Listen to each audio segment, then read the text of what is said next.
La reescritura de la historia es lo que estamos tratando aquí, ¿no? El revisionismo histórico. Y en el caso de España, lo que está sucediendo es que se está afirmando que la causa del propio golpe fascista de 1936 la tuvieron los republicanos, dada la situación de catarsis a la que se abocaba, ¿no? Pero eso desde el punto de vista de la oligarquía. Entonces, son los verdugos los que ponen a las víctimas como causantes de su propio genocidio, ¿no? Esto da una guerra, un conflicto, da a entender que siempre hay dos bandos, pero inconscientemente caemos en el error de asignar aritméticamente la misma potencia de fuego, un 50% a un bando y otro 50% a otro bando. Sin embargo, esto no fue así en la Guerra Civil, en el conflicto español de 1936, dado que la mayoría de la población que había elegido democráticamente a su forma de Estado como república, pues estaban desarmados, mientras que la minoría, formada por el capital financiero, la Iglesia, los terratenientes y la burguesía en general, formaban una minoría, pero tenían el monopolio de la fuerza, tenían, bueno, el monopolio más bien, la ayuda de las potencias del eje y la complicidad de las potencias europeas. Tenían el armamento, mientras que la población no tenía nada, ¿no? Vemos que para ver la situación actual del Estado español hay que hacer una especie de radiografía de cómo ha ido evolucionando desde el golpe de Estado hasta ahora, ¿no? Y vemos que el golpe de Estado fue la respuesta de la burguesía, sectores financieros y terratenientes a los gobiernos de izquierda de la Segunda República. Tras eso, bueno, viene la posguerra y vamos a centrarnos en lo que fue un poco el proceso de transición. Que la transición no surgió como mero hecho o consecuencia de la muerte de Franco. La transición surge a raíz o en el clima de los años 70 ante el clamor del movimiento de masas por una crisis capitalista y a su vez también por el aislamiento al que estaba sometido el fascismo en España. Entonces esto hace al propio aparato, al propio franquismo, les hace impulsar una serie de reformas para contentar a unos y a otros, ¿no? Y esto es lo que se ha dado en llamar la transición, un proceso de apertura para calmar las luchas que se mantenían debido a las crisis, que eran pues reprimidas violentamente, que se sucedían huelgas por doquier, huelgas políticas, huelgas de solidaridad, y que había que apaciguar de alguna forma. Entonces se intenta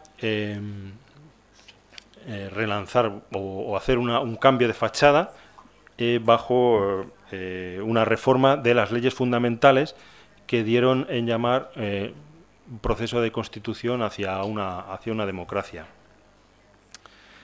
Las Cortes fascistas convocaron las elecciones del 15 de junio de 1977, pero no lo hicieron a una asamblea constituyente, sino a unas Cortes legislativas ordinarias, que no tenían una competencia para elaborar una nueva constitución, sino para modificar las leyes franquistas ya existentes. Por lo tanto, la Constitución de 1978 es un gigantesco fraude legal.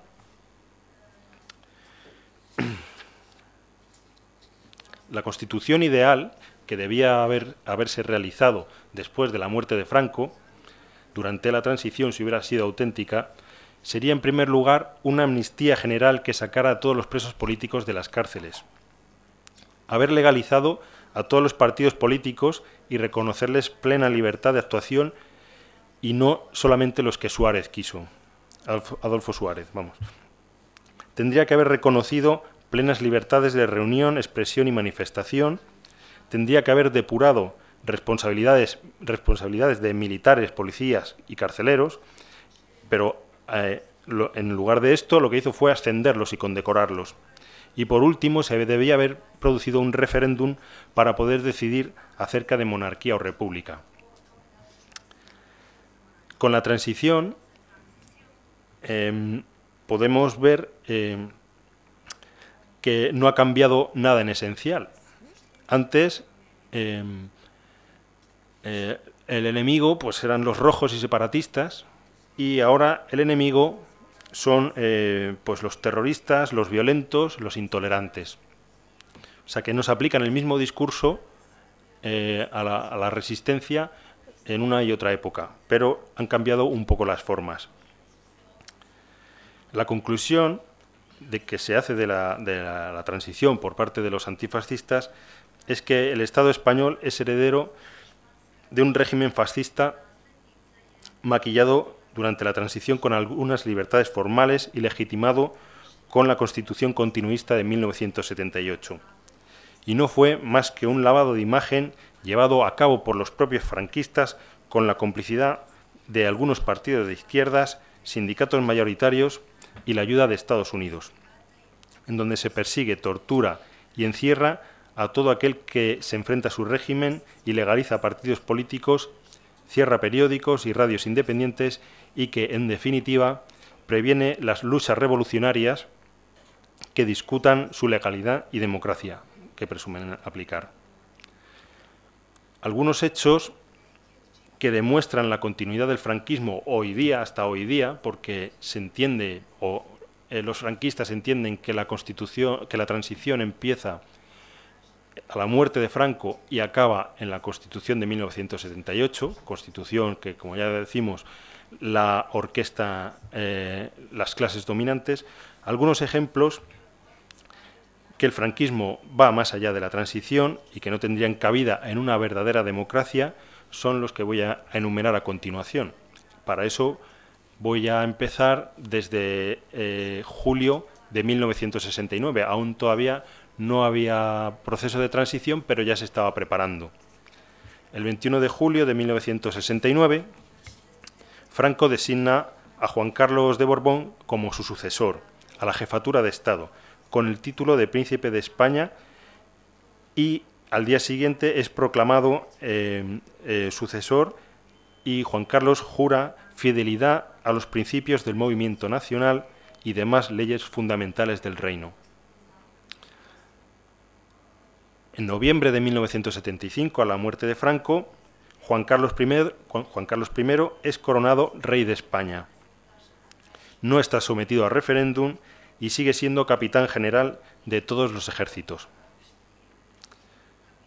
En diciembre de 1976, las Cortes franquistas proponen un referéndum proponen una ley para la reforma política que someten a referéndum para la población. Esto es lo que se conoce como el harakiri de las Cortes franquistas. Este referéndum, que proponía una reforma de las leyes franquistas, es publicitado por Radio Televisión Española pues muy fuertemente, de forma que el sí triunfa en un 94,17%. Efectivamente, el pueblo quería una reforma, pero claro, no esta trampa. En enero de 1977 deja de funcionar el Tribunal de Orden Público, que era un tribunal de represión político, y se transforma a su vez, cambiando un letrero por otro, en la Audiencia Nacional. El Tribunal de Orden Público, a su vez, era heredero del Tribunal Especial de Represión de la Masonería y el Comunismo. O sea que a día de hoy, y el juez estrella ha sido el juez Baltasar Garzón, de este tribunal político, sigue estando vigente y sigue habiendo juicios políticos. En junio de 1977, las Cortes convocan las primeras elecciones generales, cuando no tenían competencia para ello, porque, como ya decíamos, se tenía que haber hecho a una asamblea constituyente y no a unas Cortes legislativas. En octubre de 1977 se promulga la ley de amnistía, con el objetivo aparente de indultar delitos políticos de los antifranquistas, cuando en realidad lo que se perseguía o lo que se pretendía era extender un manto sobre toda la represión, todas las fosas, etcétera, que había realizado el bando franquista durante la Guerra Civil y su régimen. Según expertos juristas, la propia Constitución de 1978 impide la derogación de la ley de amnistía. En octubre de 1977 se producen los Pactos de la Moncloa. Los Pactos de la Moncloa fueron una especie de instaurar una paz social que calmara las luchas que se estaban produciendo, de forma que ofrecían un poco de libertad a cambio del silencio de las organizaciones sindicales, que era descomunal. En diciembre de 1978, ya con los partidos que surgen de las elecciones de 1977, pues se hace el referéndum para aprobación de la Constitución española, pero evidentemente se sigue obviando un referéndum sobre el modelo de Estado, bien monarquía o bien república. Y por supuesto también sobre el jefe del Estado, si queríamos asumir a Juan Carlos I como jefe del Estado o queríamos un presidente. Esto estaba totalmente, pues eso, preestablecido y capado. En enero de 1979 se establece un nuevo concordato con la Iglesia Católica, puesto que el anterior, firmado en 1953, pues era demasiado fuerte, puesto que confirmaba la profunda confesionalidad del Estado definido por los principios fundamentales del movimiento. O sea, que se hace una nueva reinterpretación del concordato con la Iglesia, que son una serie de acuerdos, para continuarlos, pero quitando algunas cosas algunas formalidades.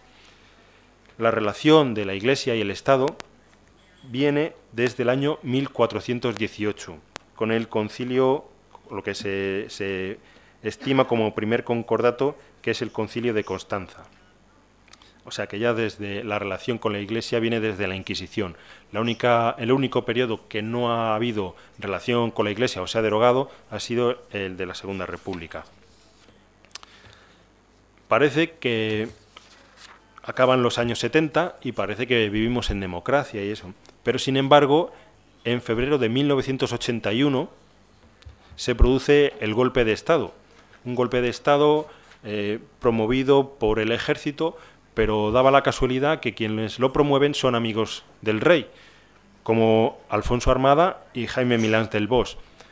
La traducción de este golpe es que fue un autogolpe orquestado desde el Estado para alabar la imagen del rey frente a un momento en el que había fuertes convulsiones, ¿no? Erigirse como interlocutor entre el ejército y el pueblo. O sea, el bueno de la película, vamos. Actualmente está saliendo a la luz los casos de niños robados, que el último conocido fue en el año 1982.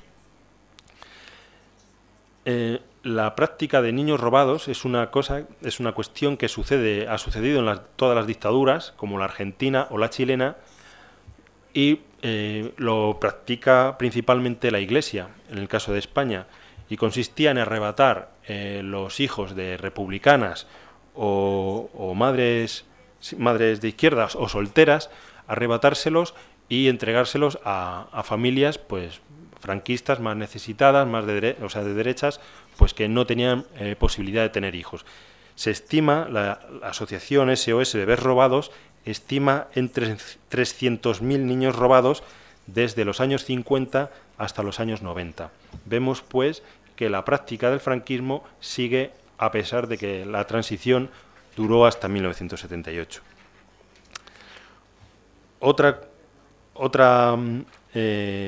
cuestión que se ve también como una falta de democracia se sucede en 1985, cuando se aprueba la Ley del Régimen Electoral General, basada en el sistema D'Hondt, que está enfocada a favorecer el bipartidismo y la representación de los partidos nacionalistas en el Parlamento.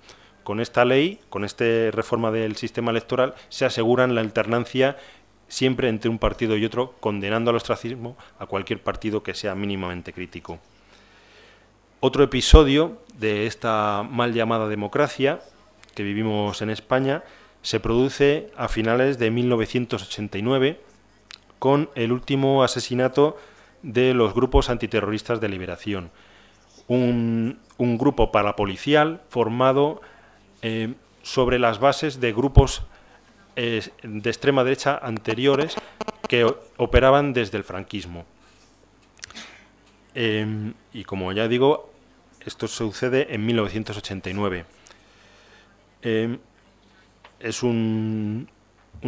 Se suele llamar, es terrorismo de Estado abiertamente, guerra sucia, y se descubre todo